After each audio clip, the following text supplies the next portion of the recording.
Hello, pre-algebra students. I wanted to show you some ways that you can access the text in this class without having to actually read it. Like, you may struggle with reading a little bit, or your eyes just might be tired, whatever. There are some things here that I'd like you to be aware of. For instance, there's this text aid thing on your menu. I'm looking at the home screen on your account, and if you click on this text aid, you're going to see it's going to load pretty soon here. Okay, there's a video here to show you how to use it. You can click on this on the left, which means that what you can do is basically you copy and paste text into this spot right here, and then you can save it. I didn't have anything there, and then you can title it there. So that's one way you can do it, and then it'll go ahead and it'll read it for you. If you go back, see you've got this little listen thing, so you can listen. There's also a couple other things in here that I want to quickly show you. If you look under Tools, there's a page mask option where if you have a hard time focusing on your text, it'll just, even after you've pasted it in here, which unfortunately is what you would have to do, is copy and paste your text. But in the end, it might be worth it. So this isolates how much you can see at one time. So that might be a handy thing. Now, I can get out of here. So I just hit escape.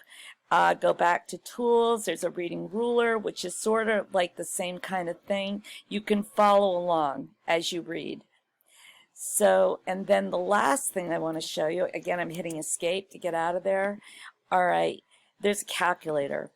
So there's not a calculator in your class, and I have included a link for Desmos at the start of all your modules. But this is another thing that if you want your calculator read to you, I'm not sure. I'm going to try it out here. So I've got enable speech checked.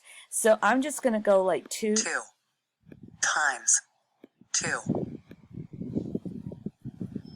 2 times 2 equals 4. So I had to hit the equal sign twice. Now let's pick something. I'm going to clear it.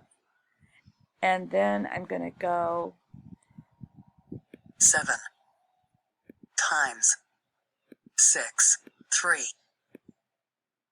So you can see it, and if I 7 click times it, 63 equals 441. if I click it again, it'll say the answer for you.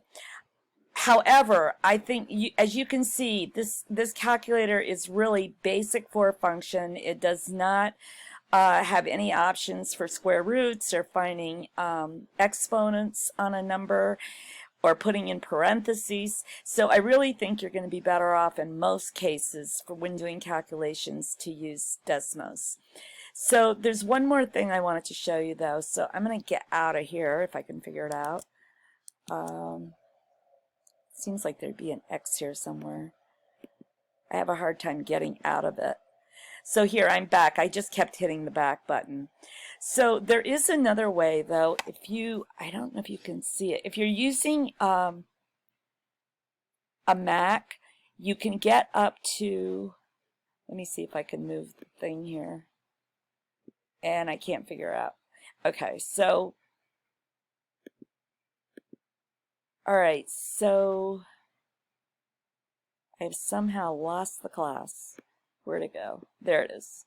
So you can see I'm mucking around with this as well. So I'm trying to save you a little time, and hopefully it will. So another thing you can do, and I can't move my recording screen up. I can't figure out how to do that. But anyway, if you have a Mac, there's the Apple in the upper, and on mine it's the upper left-hand corner. So you click on that and you go to System Preferences. And then you go, there's an accessibility thing here. I'm going to click on that. And what you want to do, I'm going to click on speech. So I already have this on. You can adjust the speaking rate, which comes in really handy if you're taking a quiz and you want the voice to slow down.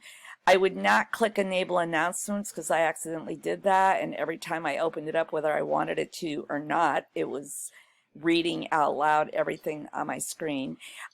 However, this is a really good one. Speak selected text when the key is pressed. So that one's already done, and on my computer, it's Option Escape. So I'm going to get out of here because I already have it set up. And then I'm going to go to, well, we've got text right here. So I'm going to try the Option Escape and see what happens. Nothing. So I have to highlight what I want read. And then I go Option Escape.